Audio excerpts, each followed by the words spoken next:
Very good. You good? Okay, very good. Thank you, everybody. We're going to start the meeting. Thank you again for coming to the Monday, June 6th Board of Education meeting. Just very quickly, bear with me with some housekeeping. In accordance with the requirements of the Open Public Meeting Acts, Chapter 231, PL 1975, I wish to announce that the New Jersey Open Public Meeting Law was enacted to ensure the right of the public to have advance notice and to attend the meetings of public bodies at which any business affecting their interest is discussed or acted upon. In accordance with the provisions of this act, the school districts of the Chathams Board of Education has caused notice of this meeting to be published by having the date, time, place thereof posted at the Board Administrative Offices, sent to the clerks of the Chatham and the Township, the library posted at the Library of Chathams, the Chatham Courier, the Daily Record, and the Star Ledger. Mr. DeQuilla, would you mind doing roll call? Mr. Gilbert. Here. Mr. Clark. Here. Ms. Ciccarelli. Ms. Clark. Here. Mr. Connery. Ms. Cronin. Mr. Franz. Here. Ms. Kenny. Here. Ms. Weber. Here. 6 present and counting. Thank you. Ms. Ciccarelli is en route from work. She'll join us in progress. Thank you. Would everybody mind joining us in Pledge of Allegiance? Stand and join us in the pledge.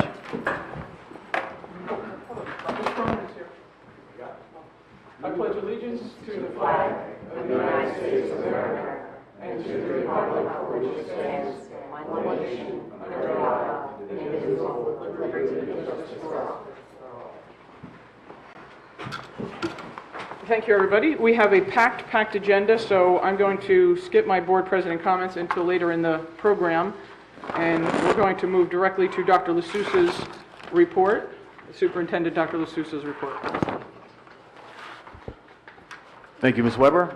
We're going to actually begin with a presentation from the junior class or the junior class officers regarding Open Campus, which is an annual tradition. We have the junior class officers come and present their case and their status in the district to the board, and the board has an opportunity to ask them any questions to ensure that they will act responsibly and represent their classmates well when they leave campus as seniors during lunch or study hall.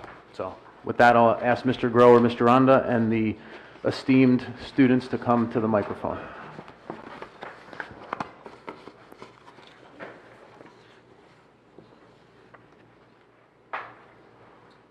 Hi, we are the senior class officers for next year, and we just wanted to... If you could introduce yourself. Sorry, yeah. My name's Logan Richardson. I'll be the secretary for next year.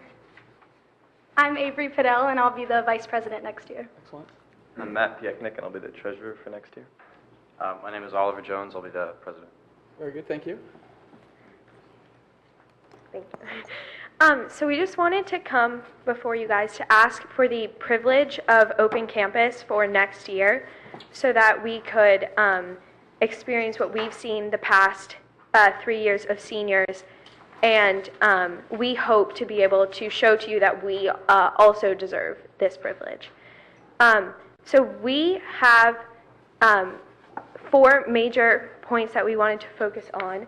So mostly our academic strength and how that has afforded us the attributes that we believe necessary, along with our community service, our extracurriculars, and our understanding of what we should be fulfilling with this. So just for academics, to sum up, our grade has had the most number of inductions into the National Honor Society, which exemplifies character, leadership, service, and scholarship.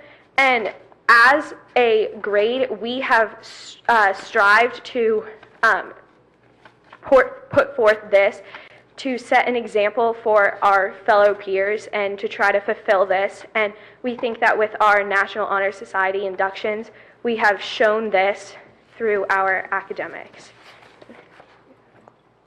In addition to our academic achievements throughout our 3 years thus far and going into next year, our extracurriculars have really demonstrated our leadership abilities. For example, with the National Honor Society and Key Club, we've demonstrated service, but also a lot of student-driven and student-run organizations like other clubs like World Language Clubs or just general hobbies that students like to participate in. A lot of them are student-driven, student-run, and there's a lot of student leadership within those clubs and activities. So we've really demonstrated our leadership abilities through that. I think our community service is a good indication of what we do, not only in the community in our school, but outside of the community. That's going to be a major component in this privilege to go out and represent the school in our open campus. Again, as we mentioned, for NHS, service is a big part of the induction process. But in addition, we have a number of service programs that clubs run, such as Key Club, or even the Outdoor Adventure Club. They run cleanups at the different parks in the Chathams. But again, service is really our main focus, and we really encourage students to go out and do that. We have a number of ways for them to get involved, and it really speaks to how well we do outside of the community as well as inside our own Chatham community. Just in conclusion, I think I speak on behalf of everyone in the class when I say that we understand the responsibility that it takes to go out on open campus. Not only is it a learning experience, time management, and integrating oneself into the community, it's also something that we understand that we're representing not only ourselves as individuals, but as a class and as a community, not only Chatham High School, but the township and the borough, respectively. That's all we've brought to the table today. That's an awful lot. When you say you have the most number of National Honor Society, most like compared to last year, most in the history of Chatham, most in the country, most in the... So far in the Chatham chapter of the National Honor Society, we've had the most in their history, our grade has. Oh, okay. Very nice. That's impressive. Thank you for presenting your case, and I hope you realize that this is it is not a God-given right to have open campus. It's a privilege which can be revoked or suspended at any time as the administration sees fit, without, really a lot of, without you calling in your attorneys and whatnot, saying it's not fair, we just messed up once, you didn't give us a warning. This is your warning. This is the warning where you guys have to watch out for each other. Academics, great, community service, fantastic, performing arts. You also have to watch out for each other. You have to make sure that you all make good decisions. You have to ensure that when you see somebody going down a bad path, you tap them on the shoulder and say, hey, why don't we go get a Dunkin' Donuts for a minute and talk about this? So, Mr. Piasnek, you're coming off a 6-month tour of leading 80 scouts. Can you tell me a little bit about what the most important part about keeping an eye on 80 kids at one particular time? Sure. So Ms. Weber is referencing my SPL role in the Chatham Troop 8 with the Boy Scouts. I think the most important leadership lesson that I've learned is communication is really essential. When you're leading any group of people more than 6, really, communication really makes or breaks a team. And this is one of the most important things. So we've established a number of ways to get in contact with our members of our school and to help encourage them to make the best decisions possible. And do you typically set your expectations up front, what you expect from your... We'd like to give a goal out in front before we do anything, and so everyone has made perfectly clear what the expectations are, and this is our goal for this privilege. And I think that model may serve you well in setting expectations ahead of time as you go to an event, whether it's in school or out of school. Maybe set expectations ahead of time of what's acceptable and what the administration expects, and what the results are if those expectations aren't met. Everybody has choices to make, but there's also consequences. So if everybody can, keep an eye on each other, I think, don't leave a man down and, just continue doing what you're doing and just keep an eye on your fellow students, and I think you'll have a fantastic year. Do you have any additional questions for any of us? And some board members may have additional questions for you. Not this time. Not at this time? I have a comment. I happen to live on a street that is right near the high school, and many of your colleagues here at school travel on my street. Please remind them to go the speed limit, to park where parking is only permitted. Even if you're running late, take your time, be safe. Thank you. Are you excited for next year? Very excited. Don't rush it, though. Don't rush it. Does anybody else have any questions or comments?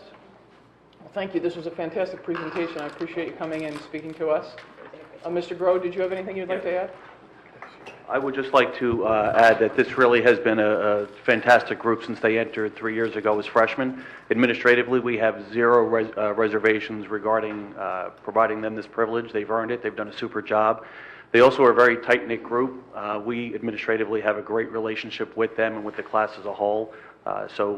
Matt mentions communication. Communication is there, and if there are ever concerns that we have, we certainly would make them aware of that, and I think they would certainly, respond in the positive if necessary.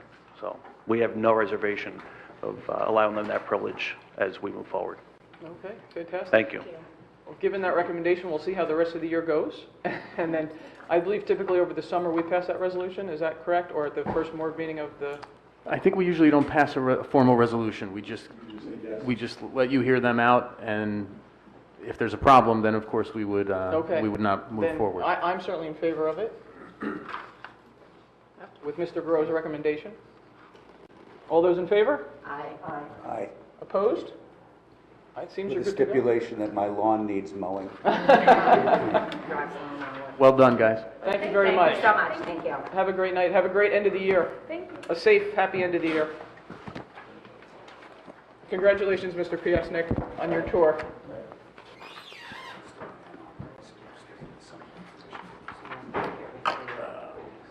Okay, so I also, the other two items on my agenda are just two brief presentations about items we've been working on for a while. So one of them we've heard about pretty much every board meeting of the year, I'd say. And as all of the board members are aware, it's something that we've been working on as a district. So I just wanted to take a quick few minutes to move through where we are with respect to wellness, student wellness that is. And then after this presentation, we'll jump into an update on the referendum because we've had the state aid figures come in and the finance committee meet on those. So just to remind everyone, we're in the midst of a multiple year effort to try to raise awareness around student well-being and promote a culture and an atmosphere in our schools that take into account the whole child and what is best for kids and is not just laser focused on any one element of a student's life, but rather looks at the whole person. And we're doing that also with our staff and trying to be a well-adjusted, healthy group of individuals, both to model for students and also to work on issues like health insurance and what's best for everyone. So in 14-15, that was last school year, we did a lot of awareness building and we gathered data about our students. This current year, we've been in the midst of implementing a whole host of actions to try to address some of what we found when we evaluated where we were from a health and wellness perspective. And then next year, we're going to continue on the path and take some other tangible measures. So I didn't make this an exhaustive presentation. I just wanted to hit on the major highlights of where we've been and where we are now. So last year, just to refresh everyone's memory, we surveyed our students in grades 6 through 12 about some of their habits related to sleep, stress, substance abuse, so on and so forth, their emotional state. We hosted a number of parent presentations in the evening around some of those key issues. We looked to diversify the way our classrooms look and feel through donations from the Chatham Education Foundation and the PTO. And then we took some steps at the high school just to touch on some key topics that we thought were important for our students before they went off into college. This current year, then, we built on that momentum. We established a district wellness committee comprised of staff members. We met recently, and Michelle was kind enough to join us to lend a perspective as a parent and as a board member. We've continued to do parent programs this year. Just last week, or the week before maybe, we hosted JC Good, for those of you who were able to make it, to talk about texting and cell phone use with respect to driving. We have continued to enjoy donations from the CEF and the PTO to make our classroom environments a little bit more comfortable and optimal for learning. I gave an address earlier in the year on the survey data that we gathered from last year, as well as the college admissions process, in an effort to try to build some perspective around those issues. We've introduced the concept of mindfulness to most of our staff, or at least a good percentage of our staff, and our students via their health classes. We've implemented the 2 health courses that we redesigned at the high school this past year. We've formed a partnership with Milburn Summit, New Providence, and Berkeley Heights, where we've taken turns hosting parent programs. A farm-to-school initiative is underway, spearheaded by some of our dedicated parents. We've had a couple of screen-free days, so we've had a year full of measures aimed at trying to make sure that our learning environments are healthy and positive for kids. As we move into next year, I just wanted to touch on this before we hit the summer and we start all over again in September. So this is an evolving set of priorities, but as of now, we've really focused in on 5 key areas to target for improvement as we move forward. The first is physical space, and I would put it like this: if you think about cozying up with a book and relaxing and doing some reading, and think about where you would do that reading, it probably wouldn't be in the kind of desk or seat that most of our kids are sitting in for 6 hours a day. And in fact, the kinds of desks and seats our kids are sitting in are almost the same exact type of desk or seat you'd find 100 years ago if you went into a classroom.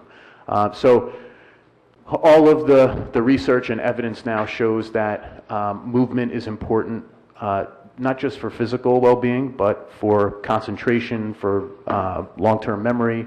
Movement and flexibility of space and furniture is ideal to prompt optimal learning in students. So we're working with the Chatham Education Foundation and the PTO to try to bring in furniture that is more flexible and helps our learners focus and remain attentive in school. We are expanding our mindfulness foray next year, so that this year we've been hitting different health classes. We'll continue to do that next year. More of our teachers are really interested in that as a way to just settle students down and have them focus on their learning as opposed to being maybe a little bit anxious or distracted. These last 3 are the trickier ones for the most part, but we're also having discussions about stress and student workload, not just homework, but what a student faces over the course of the day. Karen Chase and some of our administrators have done a little bit of student shadowing, where they just follow a student for half of a day or a full day, looking at the kind of tasks that this student is expected to do or perform in school, gaining a student perspective on what a school day looks like, and working with students. We have to find better ways to help them advocate for themselves if they're confronting trouble or they find themselves overwhelmed with stress, if you will. Technology use is something we also continue to struggle to balance. All of us, personally, I can say that, but certainly our students who are growing up in a digital world and have access to technology 24/7 and are using all kinds of platforms and software that most of us, probably don't know anything about, at least in my case. So we're working on that, and of course, sleep is another issue it's been getting a lot of press lately, how important sleep is in just about every aspect of life. Yet we know that our teenagers are not sleeping enough if we trust the survey results that we've gotten. So I just wanted to kind of provide this overview to say that we're continuing to work on all of these areas. We're excited that we will continue to move forward in these 5 for next year, and I'll probably be giving periodic updates about them as we kind of move forward. So pivoting then to the referendum. I just wanted to comment on your distracted driving presentation. That was absolutely fantastic. I'm happy you were able to at least hit half the student body. I know they all don't fit in the auditorium, but at least you caught half the student body of the school, and I think it was extremely powerful. And to have Ms. Goodall give the whole, her whole story, soup to nuts, and see the remaining injuries was quite powerful. And I don't know how she keeps it together, but it was incredibly emotional and very impactful. So thank you for bringing that in to the district. Thank you for being there. It was a good night, and it was a good assembly program for the students. I was going to say, I think the students who saw it, many of them went back and reported out to their parents and reminded their parents that the students are not necessarily the distracted drivers, but their parents are. and to put their phones down, get off the Bluetooth, and focus on driving. So at least they're carrying the message out as well. So Thank you. something we can all learn. That was excellent. Thought-provoking. Now, next topic under my report is just an update on the referendum. Let me just review kind of the timeline where we've been. Obviously, April 20th or so of 2015, the referendum that the board and the school district had proposed to the community was defeated. Following that, the dust kind of settled at the end of the school year last year, and this past fall, the board went out and tried to gather input and feedback from the community via a survey and via a series of forums that the public could attend to ask questions or express their opinions. In December of this year, the board identified which projects it thought had enough support to advance forward into another referendum, and those projects I'll show on the next slide. January and February, some of us were meeting with the architects to reconfigure the plans that had been previously put forward in April of 2015 into something that would be more palatable, hopefully to the voters the next time around. And those plans were submitted in March, and the DOE just a couple of weeks ago gave us the final green lights for the projects that were new to the table.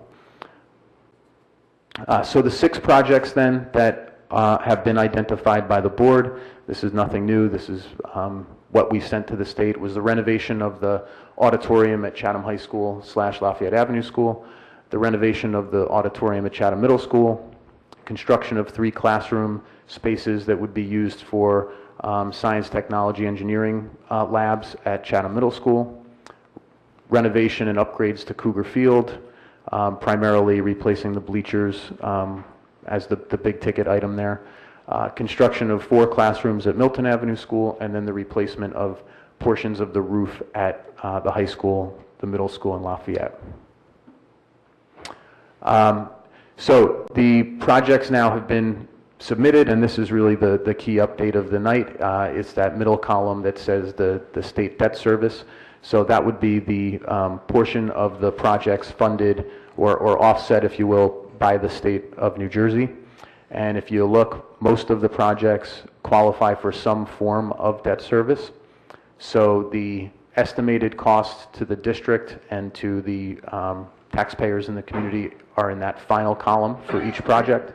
And you can see that if you tabulate each of the projects, the total cost comes to just under $12 million, which is about half as much as the referendum that was defeated in April of 2015.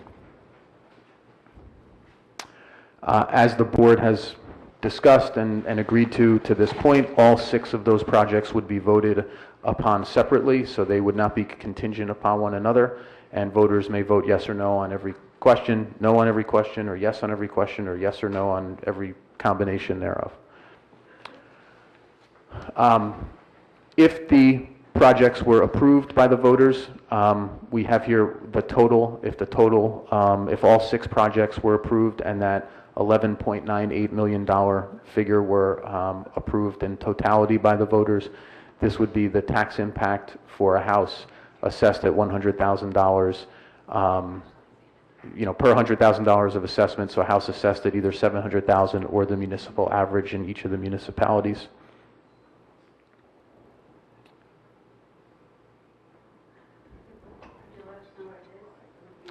Oh, yeah, sure.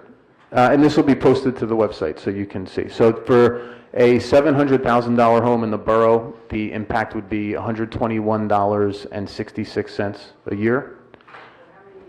For the township, the impact would be $116.97 per year over 20-year bond. This is the projected 20-year bond at, was it 3 point, I think 3.25, yeah.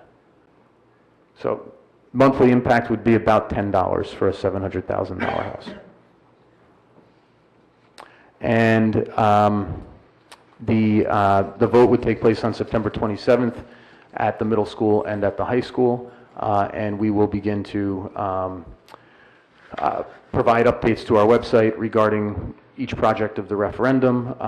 Those updates will include a series of open community feedback sessions that we will host beginning the end of this month, a couple of times in the summer, and then into the fall. We would aim to send a mailer home to all residents early fall, probably, once we get back in September. And then we would post a newsletter and all kinds of other documents up on our website in the coming weeks, actually. So that's where we are with the referendum. And just, you don't have to go back to it, but the slide with the multi-columns, with the 15,000 and the just under 12,000, Matt, and I'm sure you've told me this 100 times, the ballot has to read the 15,000 number, but the impact is really the just under $12 million figure? Gross versus net, simple way to put it. Okay, but if, folks go to the... The tax liability to the town and the borough is that 11,998. So the headline figure is going to be what's on the left-hand side there. Okay, But the actual figures you paid for is on the right. okay. I just don't want people to see 15,000 and say, oh, you said 12. No, by law, we have to have 15 that 15,000. 15 million. Yeah. 15 million. But the net impact to the taxpayers of the towns is on the right-hand side. Okay.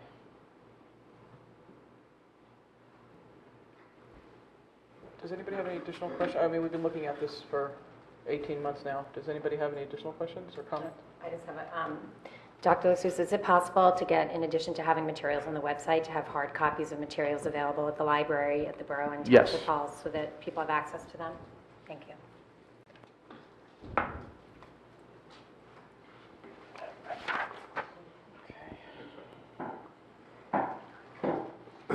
Dr. Lasusa, did you have anything else as part of your report? That is it for my report. Does anybody have any questions for Dr. Lasusa on any of his items? No? You good, Sal? Ken? Okay, very good, thank you. Moving on, Mr. DeCola, to the Business Administrative Report. Yes, I have two items to report, please. First, I wanted to report at Cougar Field, we're having a slight issue that I will address with the neighbors. The neighbors up by the upper grass field, kind of behind where the shot put area is, or the discus, some of the neighbors that live beyond the tree line have been using the district property as a dumping ground for their yard waste, rotting out firewood, any kind of trees they pull out, or broken branches. The maintenance crew spent the better part of today and probably some of tomorrow clearing it, because until the ground is cleared, they can't use any mowers to cut the grass that's in there. Right. And they've already bent 2 mower blades and hitting pieces of firewood. I'm going to have the supervisor of buildings and grounds price out a piece of fence to prevent this from happening, and I will send letters to all of the residents that back up to that piece of property. Okay, that'd be great. Let us know if that continues to be an issue. I really don't want to draw away resources where it's not necessary. Yeah, I don't either, but No, understand, it's not safe. it's kind of a little upsetting that, oh, there's a piece of land, let's just throw stuff on it. Sure. And then we'll complain because it's not up, the board doesn't keep it up. Okay. The other thing I wanted to report, I, with the district engineer, went to the Borough Planning Board last Wednesday night to discuss the parking lot. Quite a few residents expressed their displeasure with the district for adding 20 spaces parking lot. I did want to report that after speaking with the school, there are currently 72 spaces, excluding the handicap spots, at Washington Avenue School, and there are at least 82 staff members there currently, and this does not count for any visitor parking or any additional child study team members that may need to attend meetings. So it is not unreasonable that the board would want to add the 20 spaces to increase the parking to 92. For the fact that at any time you can have in excess of 80 people at the school. Right.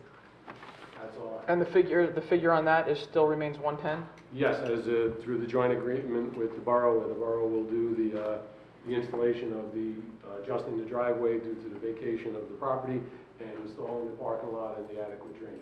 Okay. And the drainage will actually be improved from the current well, the no drainage now. Yes, because one of the things that the borough engineer, Vince Denov, noted at the planning board meeting Since the borough is doing the project, he would intend on putting extra drains along the swale, along the property line to take the water to the sewer line, rather than have it just seep into the property line. Great, okay. Great, thank you for the update on that.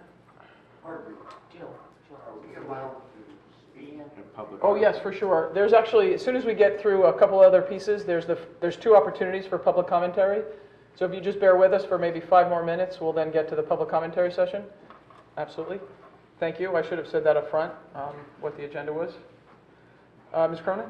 Hold on, you told me that. Oh, thank you. I appreciate it. Does anybody have, I'm sorry, Mr. Quill, was that? That's it. That's all I have. Does anybody have any questions for Mr. Quill at this time? You can certainly ask him later. We're going to move on to the committee reports. Ms. Clark, personnel? Personnel met prior to this meeting this evening. We just got an update on the staffing for the 2016-17 school year, and we're almost fully staffed. And we also got an update on the status of the negotiations. Thank you. Does anybody have any questions for Ms. Clark or Ms. Grant? No. Moving on to curriculum, Ms. Kenny?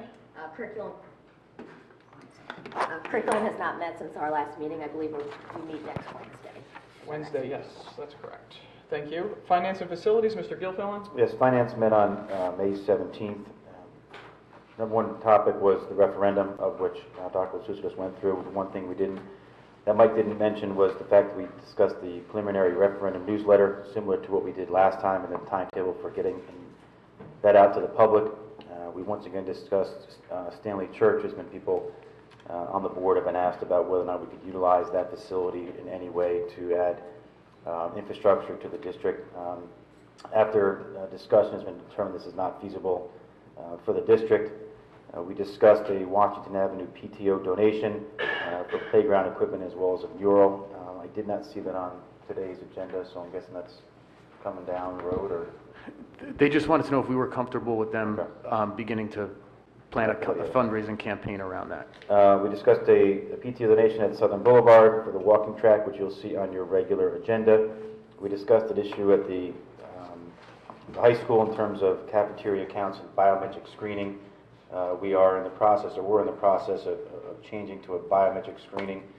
There were a few parents that were objecting to that. With that, we are trying to be as flexible as possible in terms of collecting dollars for all the food that is eaten at the high school. So we're utilizing a number of different services, whether that be a biometric, cash, and then an ability for the students to use their ID cards to charge. We did speak about water testing, which is a hot topic from a national basis due to what's going on out in Flint, Michigan. We did find out and did some, we brought in a third-party consultant to do testing around all the different facilities. We found basically no evidence of lead or copper in the water at any schools. There was a few isolated incidents at the high school, the middle school, Lafayette, that have been addressed per the environmental consultant's instructions.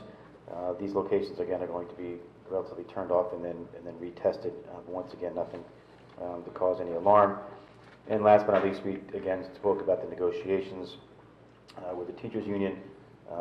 We'll update that one when we're available. Any other questions? Any other? You're done? No. Does anybody have any questions for Mr. When do we Gilfillan? meet again, Pete? When's the next finance? Is it before the 20th? Done. Okay. No, we don't. Okay, thank you. Policy and planning, Mr. Franz? We have not met since the last meeting. Our next meeting is June 15th. Thank you.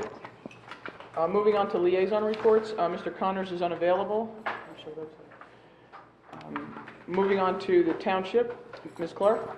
The update from the township is just, that could impact our schools, is the project on Southern Boulevard, repaving the road and the work that's being done. They want to just be aware of that happening. Also, there's been sightings of black bears in and around the township, and there's lots of information about the black bears on their website, which I did look at and was very informative. There was a presentation on Thursday evening the 2nd, which I was unable to attend, about suicide prevention and awareness, and there's going to be another event in September that's coming out. And then they wanted to remind everyone that Election Day is tomorrow for the primaries in New Jersey, and to go out and vote. Excellent, thank you. I did attend Mayor Ritter put together a Talk Saves Lives on suicide prevention, and Councilman Resto was there, Councilman Sullivan also attended. I thought it was fairly well attended, 30, maybe 40 people, a lot of lively discussion amongst the audience members, and Mayor Ritter is putting together a September, I think it's called Walk Out of the Darkness, to raise additional awareness about suicide amongst adults and adolescents as well. So it was a very interesting presentation, and I just want to thank Mayor Ritter for hosting that.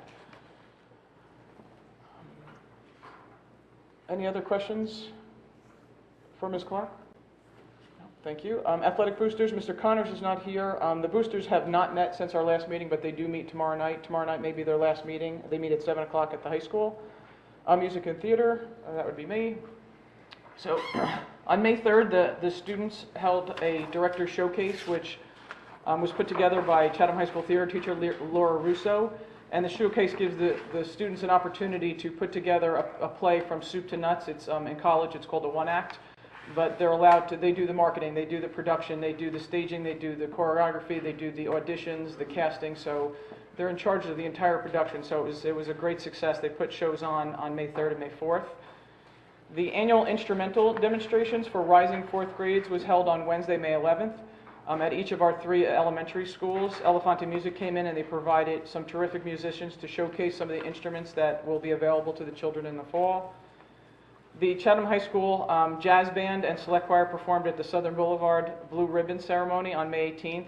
The performance of jazz and band was done on the sidewalk and the steps, which is actually a throwback. I brought a picture for the board to see, if you could pass that back. In 1968, they used to do their entire concerts for the entire 3rd grade fit on the stairs of Southern Boulevard. In fact, Dr. Klemp is in the top row here in the pink dress. So she sent that picture to me as nostalgia, so I thought it would be interesting. Each year, the Chatham Middle School 8th graders and the performing art groups travel to music festivals to perform for adjudication, and then they spend an afternoon at an amusement park. With the help of the performing arts consultants, the directors held it this year in the school districts of the Chatham. So we had grades 8 through 12 perform for the adjudicators, and they had the opportunity to hear the other ensembles throughout the district. The adjudicators were from universities throughout New York and New Jersey, and we received 9 gold ratings, which is the highest rating that you could possibly receive for your performance. Following the performance and the award ceremony, the groups headed off to a great picture-perfect weather evening at Great Adventure to celebrate. Just a couple more items here. The Chatham High School Symphonic Band and Wind Ensemble performed at the ECLC school down in the borough. We enjoy a nice partnership with ECLC, and our students enjoy interacting, and they had a great day to perform, and the staff and the students at ECLC were very appreciative and enjoy having the high schoolers come down. The Chatham High School Select Choir and Voices performed at the Luminary Ceremony at Chatham's Relay for Life on Saturday, June 4th at Haas Field. Each year, more than 4 million people in over 20 countries raise funds and awareness for cancer through the Relay of Life movement, sponsored by the American Cancer Society. And we're wrapping up our spring concert season. It's been going on since April 19th, and the final performance, I believe, is June 14th and 15th at 7 p.m. for the Lafayette Avenue School. I don't have any additional, and I'm sure you all don't have questions on that. See me after if you do. Chatham Education Foundation, Ms. Kenny? Yes, there is nothing to report at this time, but in the finance section, there is yet another generous contribution that they made to various schools. Excellent, very good, thank you. Recreation, Mr. Gilfillan? We have not met since our last meeting, and as a side note, I will be at the Senior Center Board meeting on Thursday of this week to present these budgetary figures and answer any questions that any of the seniors have in terms of our referendum. Okay, fantastic. Thank you for attending. Very good. District Cabinet, Ms. Cronin? They were just having a luncheon. Did you go? Do you have anything to report?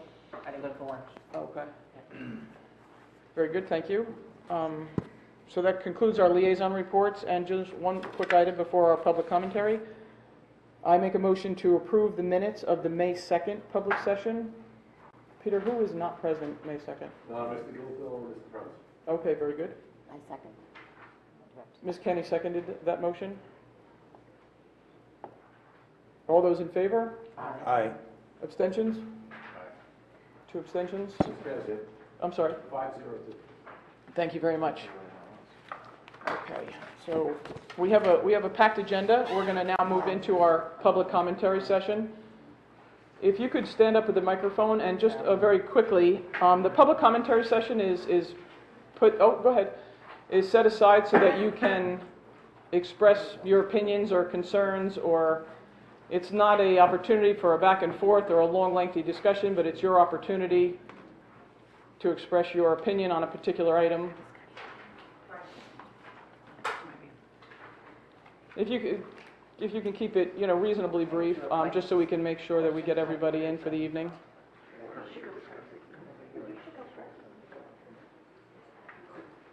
If you wouldn't mind introducing yourself and, where you live, Chatham Borough, Chatham Township, and signing in when you have an opportunity. Okay. Brian Becker. I'm in Chatham Borough and have been there for roughly 40 years. It's directly across from the Washington Avenue School.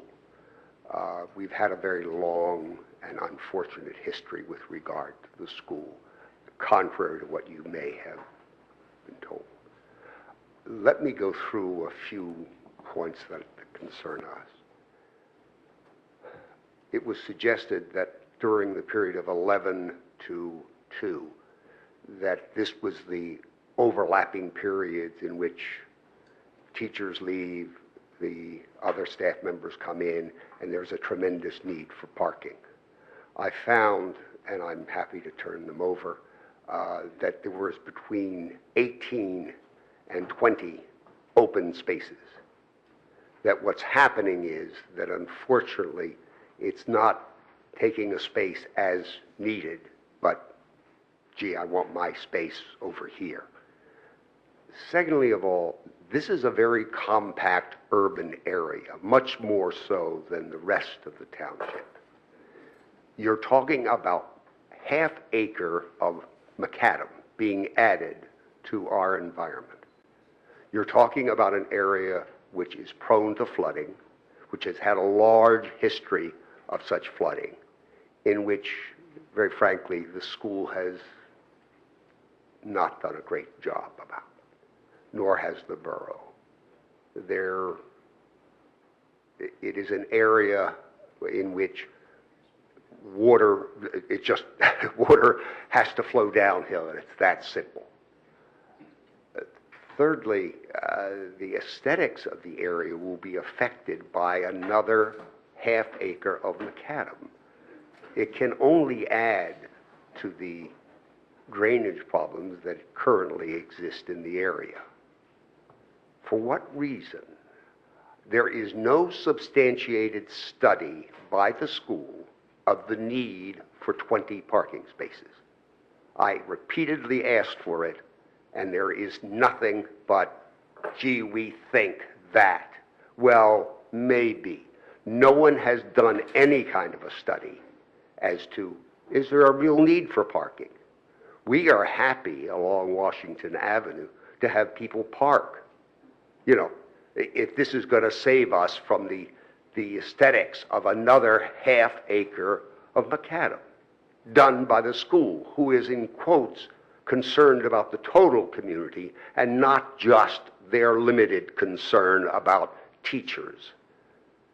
It should be a broader question of the aesthetics of the community. That area is very dense. I don't know if you've visited our area, if you've looked at what is proposed. It is, I cannot even conceive of what the basis is for the construction.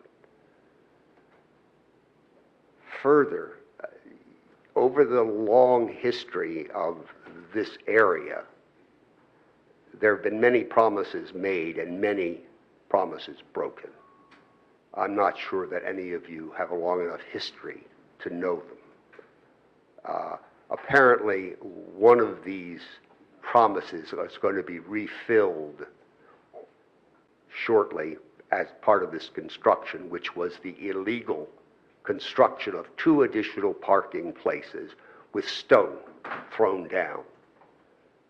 For what reason? I don't know, they needed additional parking. But that's minor compared to the half acre that you are going to consume in Macadam. And for what reason? Has anybody given you a substantial basis for constructing these parking spots? A study. You people seem to be concerned about studies. One of your studies have indicated that enrollment is going to be declining substantially during this period of the next 5 years. Now, that study has been dismissed. Well, it's kind of an estimate, blah, blah. At least it's something in writing. We have not seen anything in writing on the requirements for parking. Just somebody said. Is that the basis that you're going to spend $100,000? And originally, this project started out at over $250,000, which you were going to build. Now we've somewhat reduced it because the borough is going to do some of the work to reduce the costs. Very poor planning, and no concept of the impact on our community. Thank you. Thank you, Mr. Becker.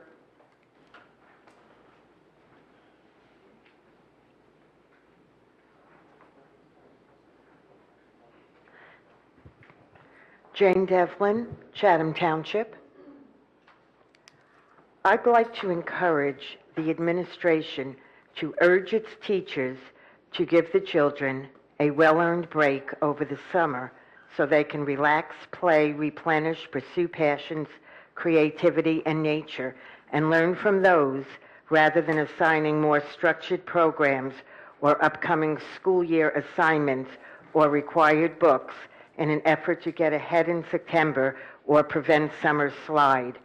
It is well known, if not a shared sentiment, that I believe summer should be about water slides, be inner-directed, and at a pace slowed down to foster other discoveries we are too bogged down by or rushed to appreciate during the summer months.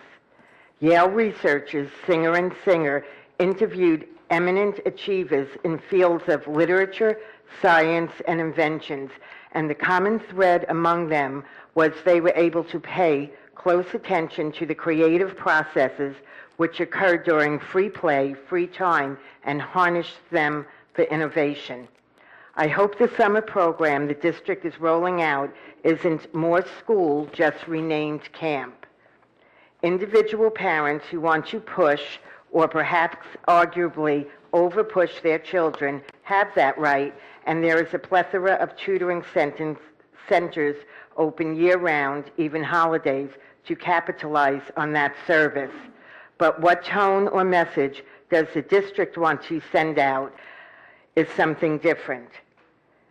If not every day, at least frequently, we hear of stress-related tragedies. Most recently, there was the UCLA murder-suicide, purportedly because the shooter was devastated over grades. Suicides have been closer to home as well.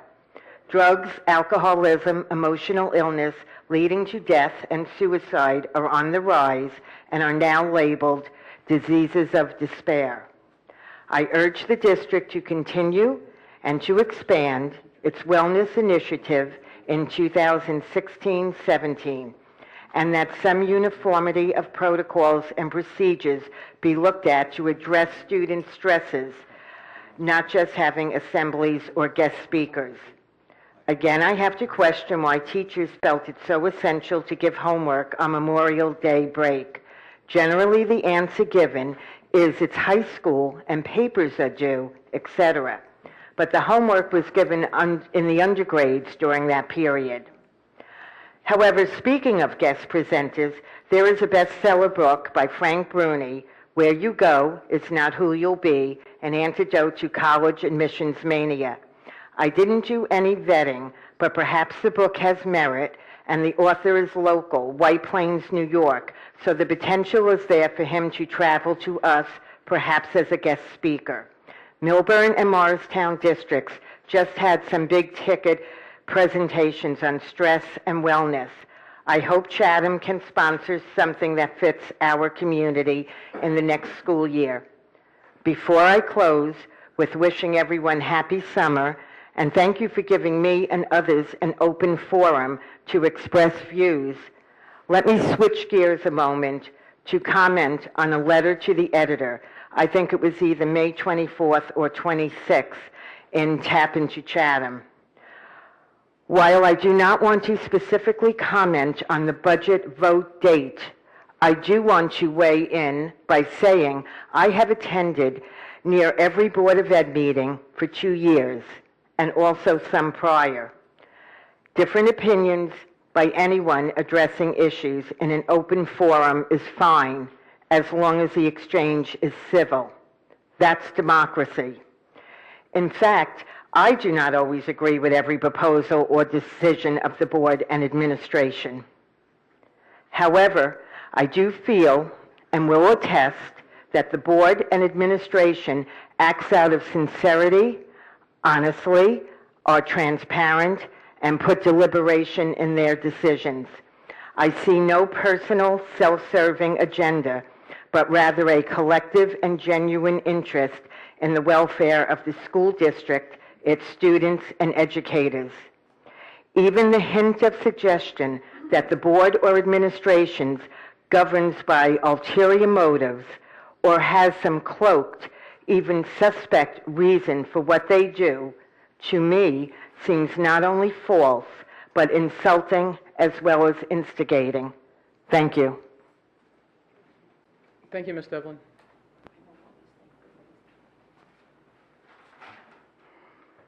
Good evening. My name is Robert Steelman. That's S-T-E-E-L-M-A-N. I live at 55 Chatham Street in the borough.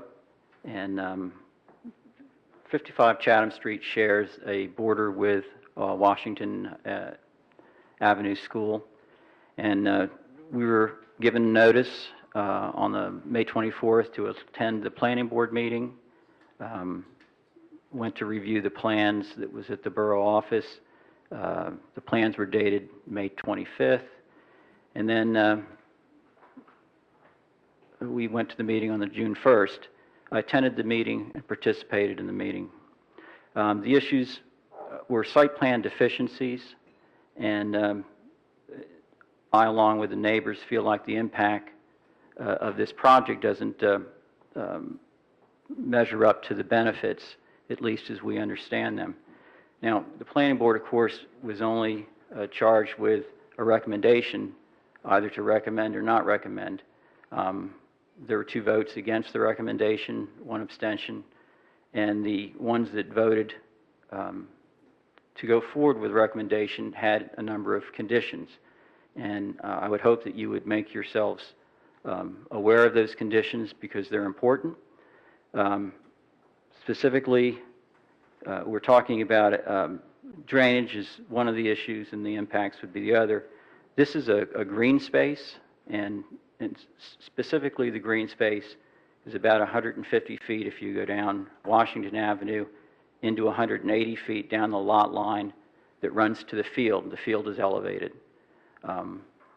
So that area currently drains into one drain that's in the corner, and some of that has run off into the neighbors' properties.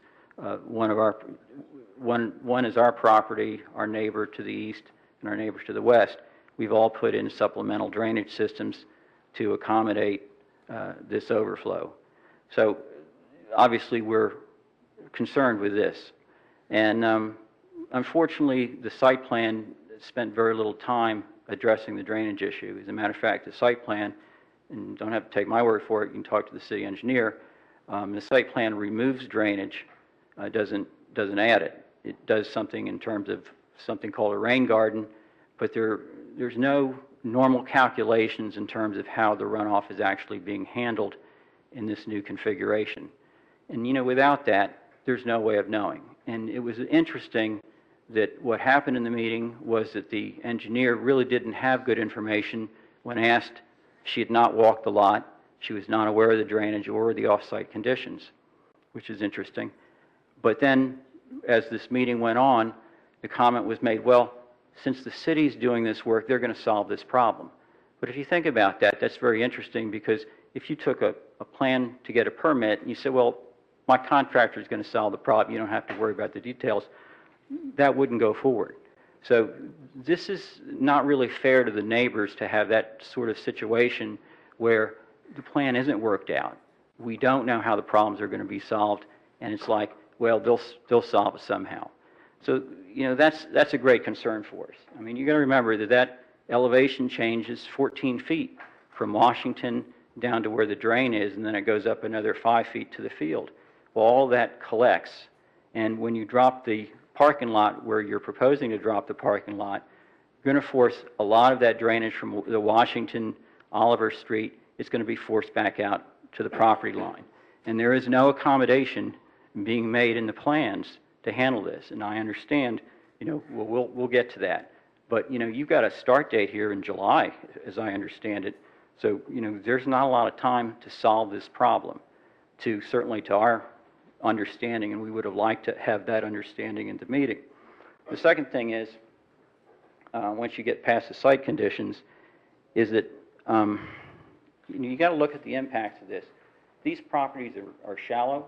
The first property that has 100 feet on the lot line, they're 8 or 10 feet from the lot line. The next property is probably 56 feet from the lot line, and we're 36 feet. And the next property down is about 60 feet. So we're very close to the lot line. The proposal to put shrubberies and to put buffer of some sort, you know, that's nice. However, we're in two-story houses. We're going to be looking over 7 months of the year. We're going to have a very clear view of that lot.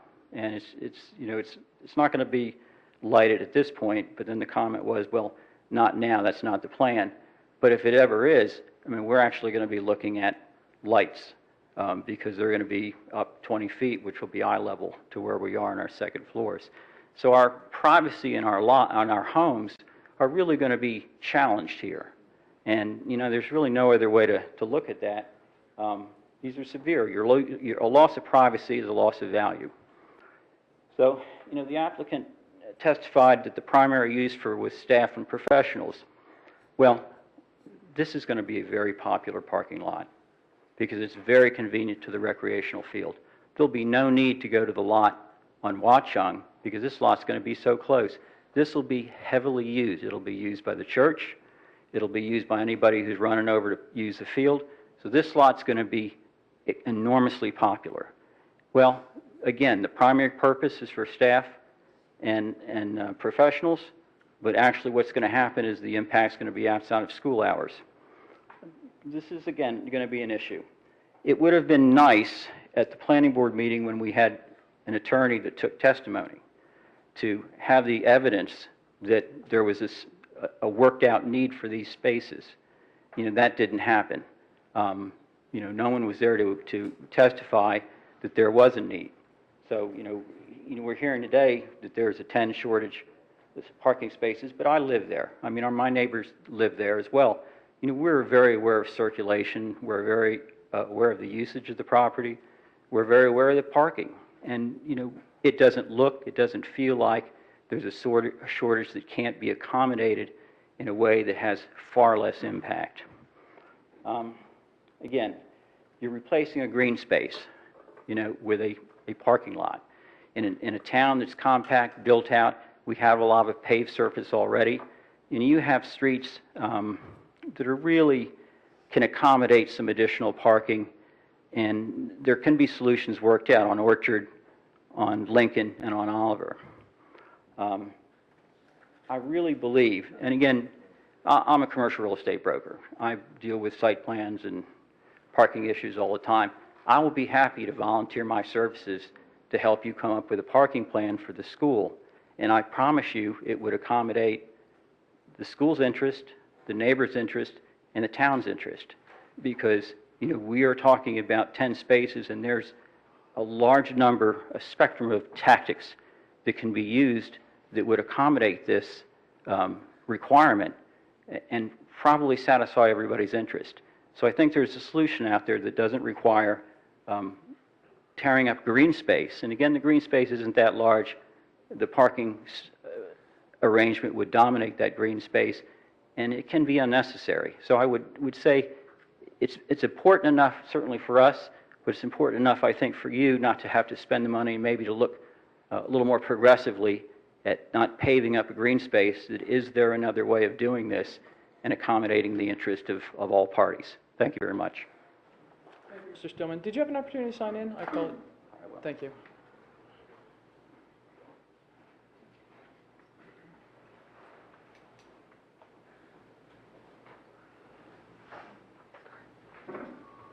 Hi, my name's Wendy Pearson.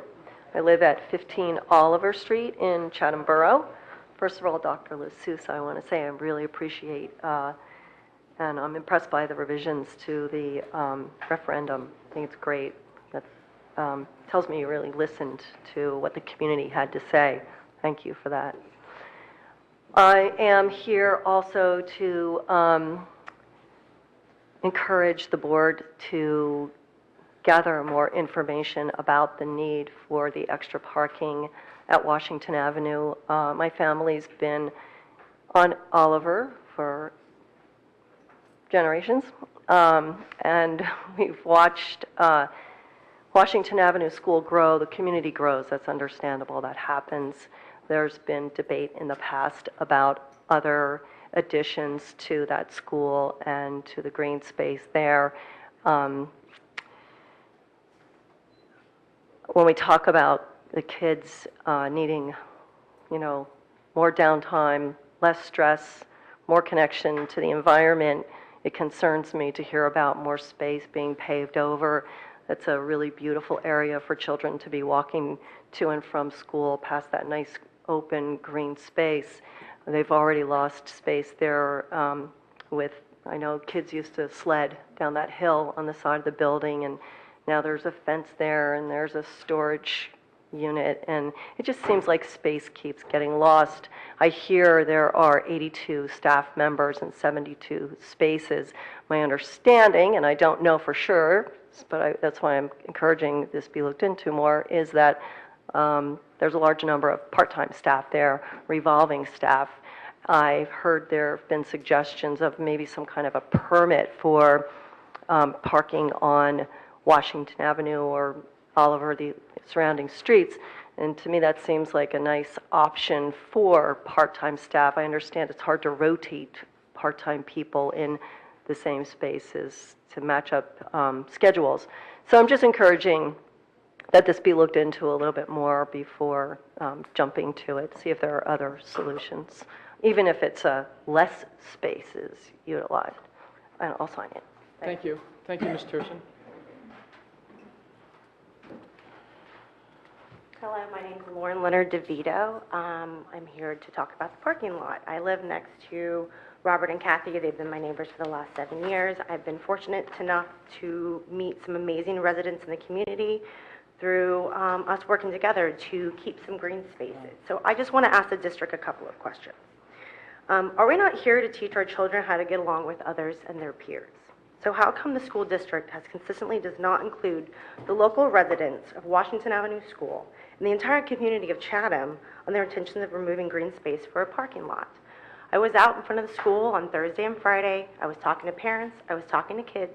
The majority of them did not know about the parking lot. Some of them had heard about the parking lot, but they didn't understand the extent of the parking lot, the size of the parking lot, and the invasiveness of the parking lot. I even had a child ask me, "What's going on? Why are they going to get rid of that? Why?" But no one can give us an answer why. Yes, you hear that you need additional parking, but there's no substantial evidence that proves that you need this additional parking. Are we not teaching our children how to problem solve? So how come the school district has not entertained other alternatives? We have not worked with, how come we have not worked with the city to extend the street parking hours? How come we haven't worked with the city to issue permits for the school faculty, for the aides, for parents? Is the only solution to add more asphalt to our community?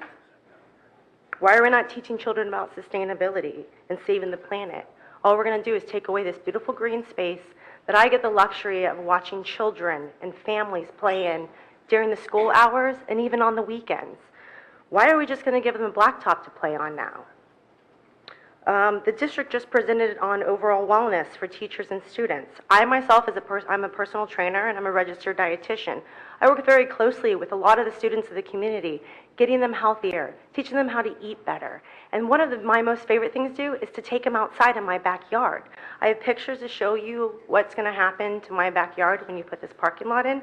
So it gives you more of a more intimate relationship with what's going to happen to our community. You know, you talked about farm to table, Dr. D'Souza. Why can't we implement a garden for our children? We have gardens at all the other schools. What about a Zen garden or a rock garden? We're talking about decompression. We're talking about alleviating stress. These are all things that we can always entertain to help our students be the best students that they can be. Is there not any other use for $100,000 in our budget? We just had a referendum on 6 items. That's going to be $1 million or over $1 million in the next 20 years. $100,000 is a lot of money. We don't have enough things for the students to learn. We don't have enough things for the teachers to teach our students. And just one thing, Joni Mitchell said it best. They paved paradise and they put up a parking lot. Don't it always seem to go that you don't know how good it is until it's gone? They paved paradise and they put up a parking lot. And if I can just show you quickly, this is the view that Robert was explaining from my master bedroom. That green space is going to be a parking lot. That's what I'm going to be looking at for 7 to 8. All right. The other thing I want to show you as well is the drainage. We talked about drainage. My husband and I spent a good amount of money to put our drainage in. We reseeded our whole backyard ourselves. We did all this work. It took us 3 days. This was 4 years ago. Only because of the drainage system that we implemented. This is what it looks like now. So when they put this drainage system in and it's overloaded and it's not working, who's going to come clean up my backyard? Is that my responsibility? Or is there other alternatives here? I just really hope that you guys really take this into consideration. Thank you very much. Thank you. Lauren, I'm sorry, I didn't catch your last name. Leonard DeVito, Leonard/DeVito. Oh, that's- Leonard/DeVeit. Thank you. Thank you very much.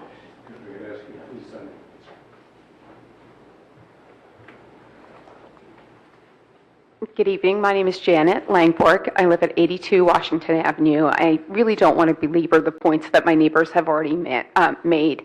I definitely have concerns where we had heard tonight for the first time that there are 72 spaces already at the school and 82 staff members. I really would have to question, are those 82 full-time staff members? Like, what has been done to really have some sort of like spot sharing? And I really would have to question, I work in a school, I'm an educator myself, like the child study team members, like they're not there all the time. They don't need a parking spot. I don't understand what the issue is that people who come to the school for a short period of time cannot park on the side, on the road on Washington Avenue and walk down that short little driveway and enter the school. It almost seems to me that the people who are there feel entitled to a spot, even if they're there for a short period of time. I myself, with Mr. Becker and another neighbor, went to the borough safety board 2 years ago and begged them for on-street parking. I just really would encourage you to try to, work out like another scenario here that really doesn't involve, putting down more blacktop. My husband has lived at our property since 1981. We've been married since 1994. Sadly, I would have to say, and you would not know, you're not the first school board that I've spoken in front of. In fact, you're probably the third. 20 years ago, when they put the parking lot in on Watchung, the assurance at that time was that the gate would always close for the safety of the students. I have not seen that gate closed in about 18 years. At that time, when that lot was put in, the assurance that we as the neighbors got at that time was that the lot we're talking about now would never be paved. That was the assurance we got from the board 20 years ago. And here we are. We're looking to pave it. The trees are gone. They were chopped down 2 years ago. Whether they were healthy or not, they're gone. So I just would urge you to try to work out another scenario, because time and time again, we as the neighbors really have been felt let down by various school boards. But thank you for your time. Thank you very much.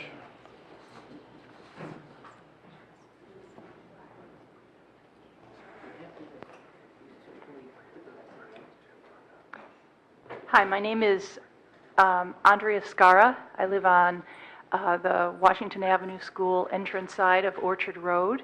I've been there almost 26 years, so I've seen a lot of changes in the area. One change that I'm not real happy about is the greater congestion from the cars, and also the seeming move toward urbanization of our neighborhoods. And I really hope that we can resist having Chatham turn into Staten Island, for lack of a better description. The people have talked about the loss of green space, and I think that's really important. With Lauren, I've talked to the moms and the children who are going to Washington Avenue School, and some of the comments that we got from the moms were that they had thought that this would relieve the traffic congestion. That's a major problem for pickups and drop-offs at Washington. And when we told them that no, it was a dead-end parking lot, and in fact the entrance to the parking lot might potentially increase the congestion because everybody is, sort of still using that same U-shaped driveway. So they weren't happy about that at all, and in particular they were not happy that their kids would have even less green space to play on. I asked several of them if they'd be willing to sign a petition to that effect, and they said, sure, where is it? We'll sign right now. So there is support out there, not only amongst the neighbors, but amongst the parents. We've only been thinking about this for a few weeks, 2 or 3 weeks, and so we haven't really had the chance to really reach out and bring in all the people who will be affected by this. Let's see. Brian mentioned that there was a demographic study as well that shows that the enrollments to the schools are projected to decrease over the next 5 years. Even if they may be off a little bit in terms of the rate of decrease, it's important that they're not projecting an increase. So we really need to pay attention to that study. In talking to various people, I know some people who work part-time at Southern, and their comment was, how come Washington Avenue School is getting the parking spaces? We're the ones who need parking. So, maybe some of that money could be used instead of building a lot at Washington Avenue, could be used to relieve the situation at Southern.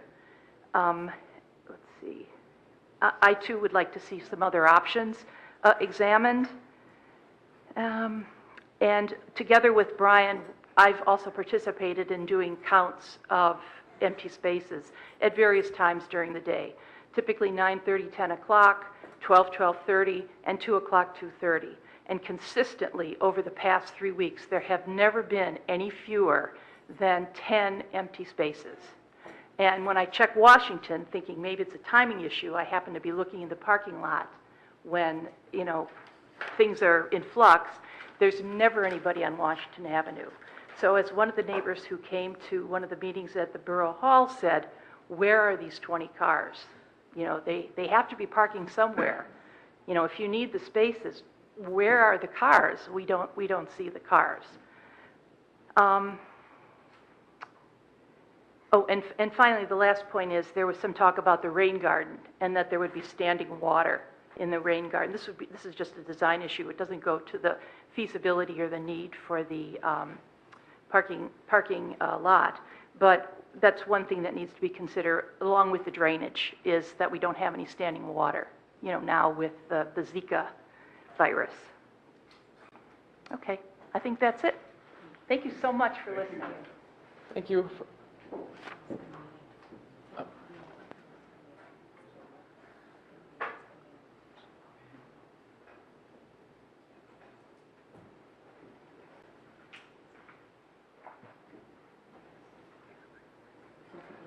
Good evening. My name is David Hawk. I reside at 103 Washington Avenue, which is essentially across the street from the exit to the school.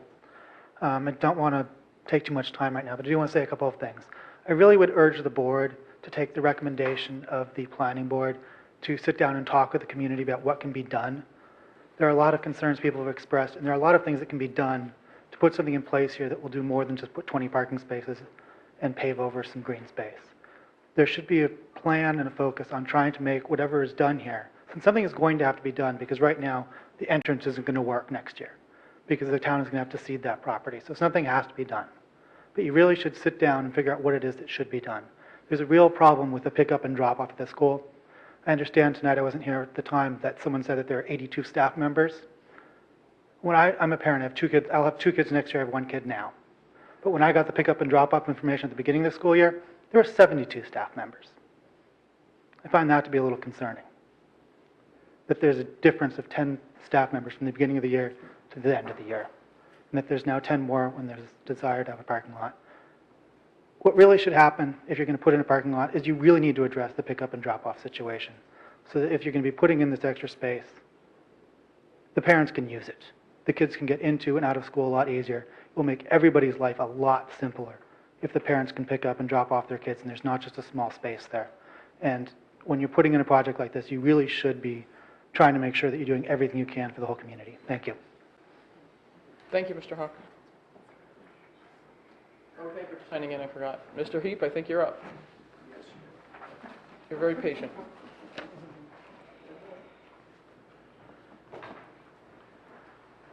I think we'll switch gears into something a little less controversial. What do you mean? Bill Heap, Chatham Borough. I'm here to announce our 39th annual Fisher-Whack Run.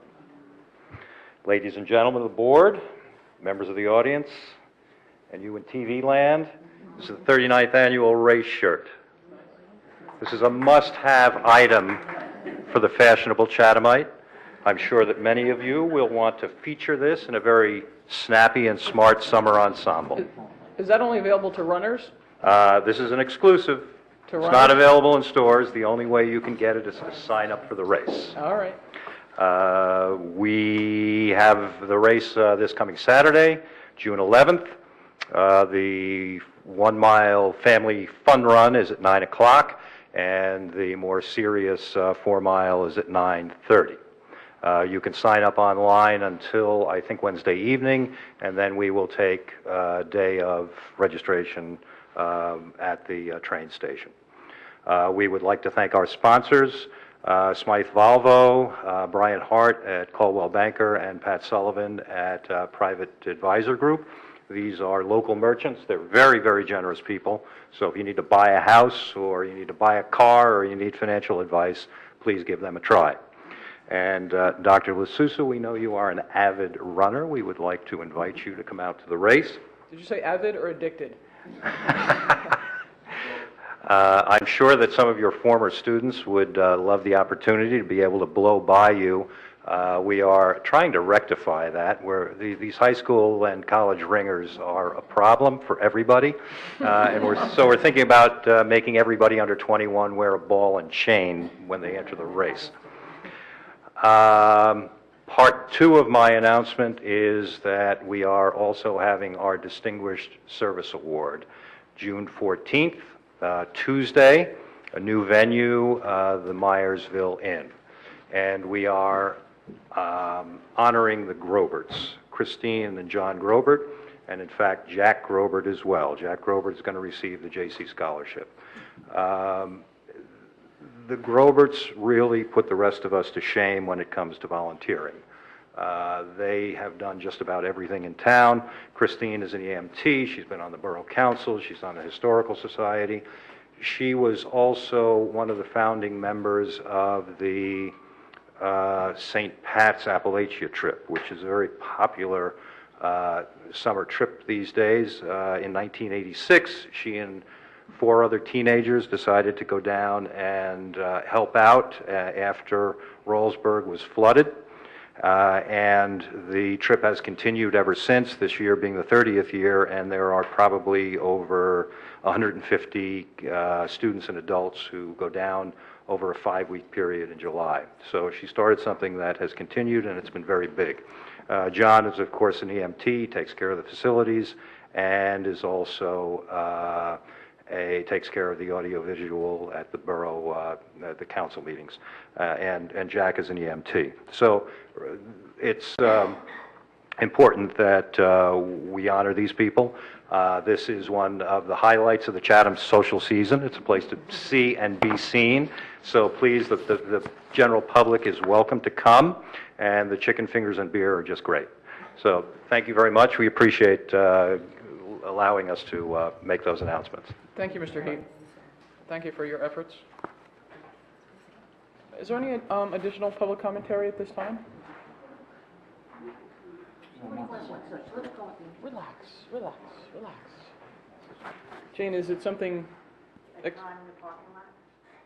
Go ahead. Jane Devlin, Chatham Township. I still see no personal self-serving agenda on the board's part for the parking lot issue. But it does seem that the board should put additional deliberation on this matter. You may just be acting in error. I'm a township resident. I don't live by Washington Avenue, Oliver, or anywhere near the proposed parking lot, but I would concur additional thought needs to go into a project that is for all intensive purposes irrevocable. I urge it to be tabled for now and ask that that be put to vote tonight, the tabling of it. We are stewards of the earth, and all of us are diminished when any of us violates our natural environments. I live in an apartment, and I overlook a parking lot. It's the least favorite part of where I dwell. Other than that, I love my apartment. I mentioned I came to every board meeting for 2 years. Relatively speaking, this is a big group tonight coming out on a single quality of life issue. They are giving well-thought, intelligent comments, asking relevant questions, and doing it politely, and offering to collaborate for alternate solutions.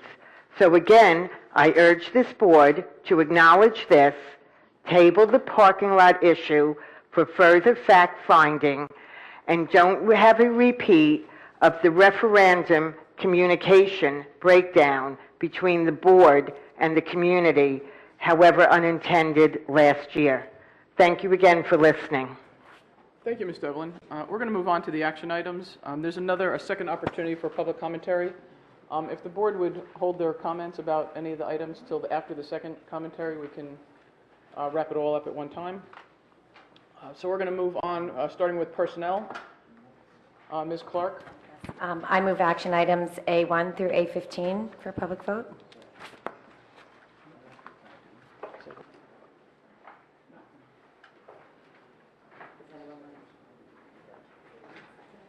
I'm sorry. No, second. Did somebody second it? No, Oh, Matt did. Matt Matt's on it. Very good.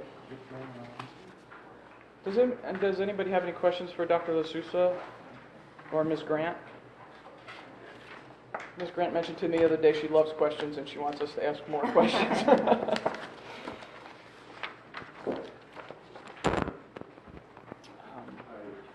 Just for the viewing audience, we get the agenda's posted on Friday for everybody to see, so we actually look at this over the weekend.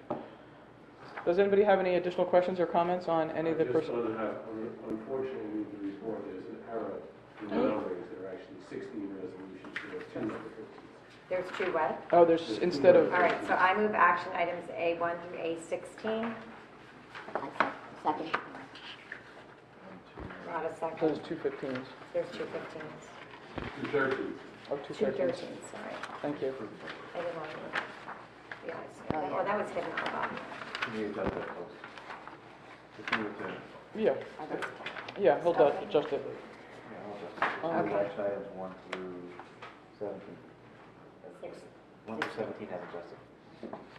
16. 2 13s. But then it would be 16 because it's There's A1. total 16. 16. So it's A13s.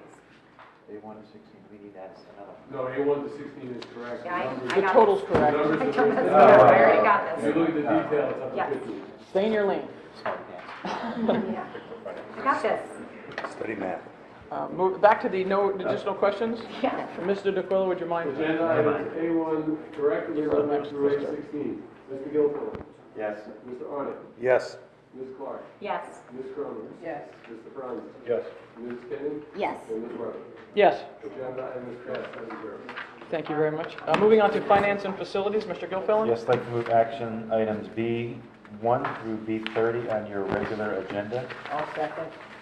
There was a ton of donations, but I can't target them all, but I would be remiss not talking about a few of them. One is the Fisherwack Scholarship Program. We accepted a donation from the Fisherwack Festival, Inc., and they have $10,000 to fund the Fisherwack Scholarship over the next 10 years at the rate of $1,000 per year. A significant PTO donation for Southern Boulevard in the amount of $25,000 to be used for creating a walking track around the upper field. Significant donation as well from the PTO to the Southern Boulevard School in the amount of $3,600 to be used for a Boss hydroxyl generator for the cafeteria. For those who don't know what that is, it's an air purifier. A number of donations from the Chatham Education Foundation totaling to almost $20,500 for multiple different projects within the district. And once again, thank them one and all for all their hard work and dedication to the district. Thank you, Matt. Does anybody have any questions for Mr. DeQuilla or Mr. Gilfillan on any of the finance items? No? Seeing none, Mr. DeQuilla? Unless I missed it, I need a second. I'll second. Kim did second it. Kim seconded, yeah. No worries. Ms. Cronin seconded it. Agenda items B1 through B30. Mr. Gilfillan. Yes. Mr. Arnott. Yes. Ms. Clark. Yes. Ms. Cronin. Yes. Mr. Franz. Yes. Ms. Kenny. Yes. And Ms. Weber. Yes. Agenda items passed 7-0. Thank you very much. Moving on to curriculum, Ms. Kenny? Yes, I'd like to move action items C1 to C2 for vote. A second. Sal seconded. Very good. Dr. D'Souza, just a quick question on item number 1. Will we be getting a report from the high school? Is that the next meeting, June 20th? Yes, the next meeting will have the assistant principal from the middle school and Lori Gironda from the high school to give a year-long summary of disciplinary issues, including HIB incidents. Okay, very good, thank you. I had forgotten when that was on the schedule. Does anybody have any questions? Ms. Chase also loves questions.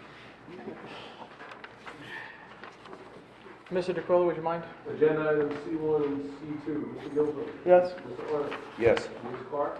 Yes. Ms. Cronin. Yes. Mr. Franz. Yes. Ms. Kenny. Yes. And Ms. Weber. Yes. Agenda items passed 7-0. Excellent, thank you. Moving on to policy, Mr. Franz. I look to move agenda items D1 and D2. I'll second. Does anybody have any questions for Dr. D'Souza on either of these items, C1 or C2? Okay. Very good. Mr. DeQuilla? Agenda items D1 and D2. Mr. Gilfillan. Yes. Mr. Arnott. Yes. Ms. Clark. Yes. Ms. Cronin. Yes. Mr. Franz. Yes. Ms. Kenny. Yes. And Ms. Weber. Agenda Yes. items passed 7-0. Thank you very much. We now have our opportunity for board business. If any of the board members have any old business or new business they'd like to bring up. Before we do that, if I could just ask a quick question. Dr. D'Souza, we do not have an executive session tonight, correct? We do not. Okay. I wasn't sure. I do not have any new board business or old board business. Does anybody else have any items they'd like to discuss? We've just listened to all these comments tonight. Do you mind, are you going to comment on the comments? Yes. Do you mind holding off until the Okay. second public commentary? Okay. Thank you, I appreciate it. I appreciate that. No problem. Seeing no additional board business, you sure? We're good? Okay, so we have our second opportunity for public commentary for those that didn't get an opportunity to speak the first time. If you'd like to, please step up to the mic, or if there's any action items that piqued your interest that we just covered.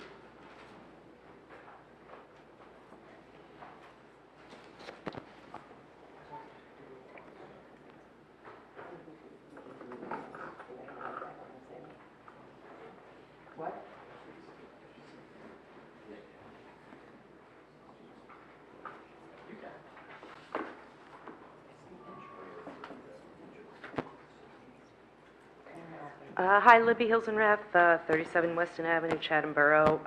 I'd just like to speak about the referendum vote being held in September as opposed to November. The resolution that was passed last October gave two reasons for moving the election from April to November.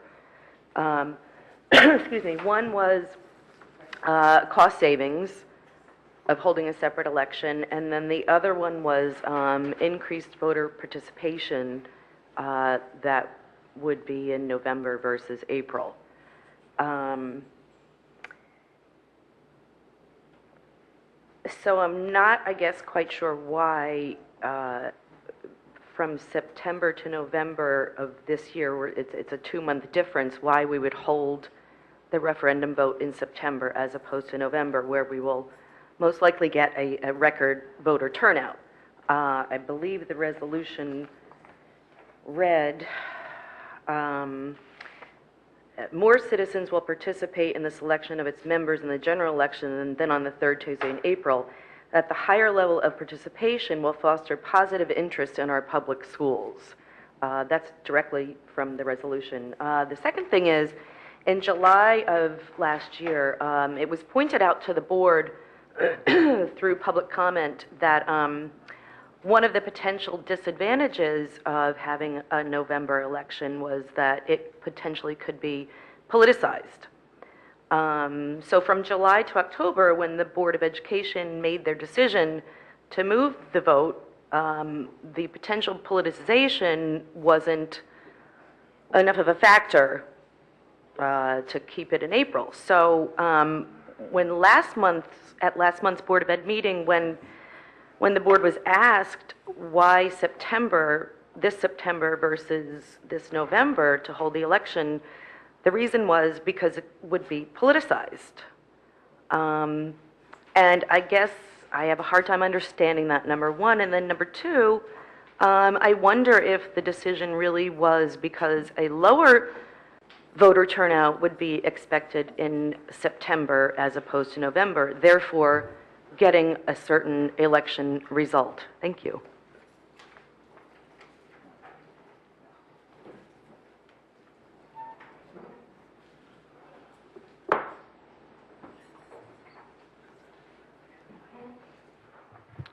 Yes, good evening. I'm Joyce Martinson, 64 North Hillside Avenue in the borough. I'd like to just add what the last comment. I would like to say that I think that I am the author of the letter to the editor that expressed the same thing that the last speaker expressed. It seems to me that you worked very hard to change and to vote for a November election for referendums and second questions. And the first year you have the opportunity to hold it in November with a record turnout, you decide not to have it. So my only thought is that you don't want to have it with the vote when there is a record turnout. You would like to control the vote or have less people come in September. It just doesn't seem normal that you would, the first year you have the opportunity to have the vote in November, you choose not to. So I do question the reasons why you're doing that. Thank you.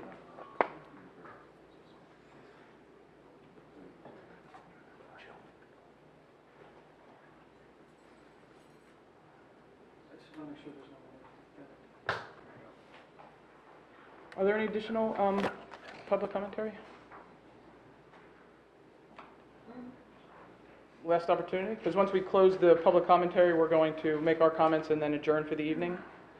Any additional public commentary? No? Seeing no? I could start with so public commentary is now closed. Thank you very much. We'll be back on June 20th, though, if you have additional comments. Mr. Arnock, I could start, or Mr. Arnock, if you feel compelled to start, go ahead. No, please do, Joe. Okay, well, I'll just summarize and then give the other board members an opportunity. So thank you again for all coming out. I appreciate it. It's nice to see folks at these meetings when things come. I think I'm going to do the items in reverse order. I know more folks are here about Washington Avenue, but if I can address just my thoughts on the referendum. The board has been working on the referendum for the better part of a year and a half, and the state dictates the 5 dates that we can do a referendum. We had always been shooting for March, but it took a lot more time to gather feedback and meet with residents and work with the Department of Education on the revised plans that the residents would support. The first possible date that we can run the referendum is September, and we want to do it as soon as possible for a number of reasons, but if the referendum is approved by the voters in September, it's important for the execution of the timeline for the project. It gives us the most flexibility, and we really don't want to lose an entire year or season for either performance or performing arts. Because the timeline is so tight, if we lose 2 more months, it could literally push us another year, and unfortunately we've already lost considerable time. And these items are critical. These are critical infrastructure items. I think everybody agrees that the auditoriums are in bad shape, the bleachers are in very bad shape. So we're trying to address the most critical needs, and the sooner we do that, the better. The moving the vote to November is, I don't remember any of the board mentioning that, but my primary reason, I think I said it at least a dozen times, was to protect the 2%, to give the administration the money that they need to strictly keep the lights on. I think I said that a dozen times. It was just to keep the lights on. I would hope that there was 100% voter turnout at every election, and there was certainly no shortage of turnout at the April vote. So I think these items are critical, and they need to be given focus, and September, it's more from a project timeline point of view. And I have faith that the people that are interested in voting on this will come out in September, regardless of what happens in November. And we broke it up. Everybody can vote on each question individually. They have their choice to vote yes or no on the projects that they believe in, no on the projects they don't believe in. But if we lose 2 more months of the window, we could potentially lose an entire year. We have to be concerned with the safety of the students and the disruptive of the students, and also the surrounding community as this construction is underway. So I don't necessarily equate the two. And again, the driving force to moving the budget vote to November was to protect the 2% and give the administration the resources they need. Very quickly, and I apologize if I'm taking too much time from the board members, the additional spots at Washington Avenue, we've been looking at that for over 3 years. Unfortunately, Mary Quigley is the principal there, and she's retiring now after 13 years. When she joined us in 2003, there were 286 students in the school. There are currently 431 students in that school, 50% increase. I know it's not the town that Mr. Becker lived in 42 years ago, but it's the town we live in now. I mean, maybe we're products of our own success, but people come here for the school district. There's 100 reasons to live in Chatham, and people move here. We have to accommodate them. We have worked with the borough. The borough has repeatedly said it is not safe. It is problematic to park on those narrow streets with 2 schools converging. It's not safe for the residents. It's not safe for the students. If you park there and kids are darting out in between, we have looked at it for 3 years. This is the best that we can accommodate at this time. The 10 spots are for the staff members, there's 4 different times a day that people are coming and going from that school. So depending on when you hit it, you may see empty spots, but if you come back 10 minutes later, those spots can be completely filled. So it is a timing thing. It is also not feasible to have our security guard outside of the building playing the role of valet. She is often outside juggling cars and moving them to the street and double parking, and we have to make sure we keep that lane free for safety reasons, but we often have our security guard outside of the building playing the role of valet, which is certainly not optimal. So again, we have looked at it, we have done studies, we have looked at our staffing, and I wish the enrollment was going down. The first opportunity that it may go down is, I think, 2021. Unfortunately, those projections have never held true. We have yet to go down. In fact, this is a 50% increase at that school alone, and each of the schools have seen the same increase. So this is where we are here in 2016. Mr. Arnott, I know you had some comments yourself, so if the board members feel like sharing, great. If not, I understand. No, Jill, I was going to echo what you so eloquently said. I'm a newcomer to the board. For the referendum last year, I was a supporter of the referendum that was twice this size, which was defeated, which proves that picking an April election date or picking any type of election date is certainly not on any board member's mind, and it certainly isn't a successful strategy, as I can bear witness. To my knowledge, in my short time on the board, the reasoning for doing the September election is because we missed the March deadline. And these are crucial updates and infrastructure changes that we need to make to the system, to Cougar Field, to both auditoriums. And when you start playing around, in that 2-month window, the people's will is going to be spoken, and made known to the board, whether it's September or whether it's November. The last referendum proved it. The reason for the September is so that we can get a head start on these projects, which are crucial. Thank you, Mr. Arnott. Does any other board member have any other comments before we adjourn for the evening? I just have some questions about the parking lot. Can we get a number of actual full-time staff at Washington Avenue? How many spots are designated for staff? How many are designated for visitors? Are they numbered spots? So we can get that data. And if there have been studies done, the timing of the studies and the results to help us, look at that more carefully. And I'm not familiar with the street parking restrictions. I happen to live on a street near a school, and I know that there's signage that restricts parking during certain times of day, but not other times of the, it's open during, I'm not saying off hours, but like 10 to 12 to 1 and whatever, when the traffic's not during the pickup drop-off. So perhaps, I know that the committee that's researched this has looked at that, but could that be shared with the rest of the board? Sure. Peter has the, Ms. Clark.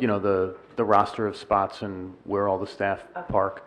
I can tell you, just to underscore the point, we've worked for years with the borough officials, and we've asked for parking permits that would exempt our staff so they could park on the street longer than the allotted time. I forget if it's 2 hours or whatever the time frame is. The principal and Mr. DeQuilla have worked with the police department in the borough on traffic flow and which way, how to best configure the parking lot and deal with the kind of volume that we have. So we didn't just drop in this position we're in right now, out of the blue. There has been a lot that has gone into it. The principal, I know, has met with borough officials even over at Borough Hall and spoken with them on occasion about what she confronts on a day-to-day basis. But we can get to you whatever you need us to. When you said that you went to the borough to request or investigate some type of permit, that was not something that seemed optimal, or? There were some issues, I believe, with how they could interpret the ordinance to permit. Like I believe, for example, that they permit caregivers or like nursing staff, if you will, to exceed the parking time limit, but that wasn't possible for our staff members for one reason or another. Peter might be able to speak to that better. He was more involved in those discussions than I was, but it wasn't easy from the police perspective to just wave a magic wand and say this class of individuals who work in town can get special treatment on the streets versus the residents or other people who might want to park there. Thank you. Any additional comments? Lotta, you're good? Ms. Cronin, you're good? I'm good. Good. Matt, you're good? Bill? Okay, well, thank you. We do not have an executive session, so I make a motion to close the public meeting. Second, all those in favor? Aye. Opposed? Abstaining? Excellent. Thank you, everybody. Thank you for coming out and sharing your thoughts.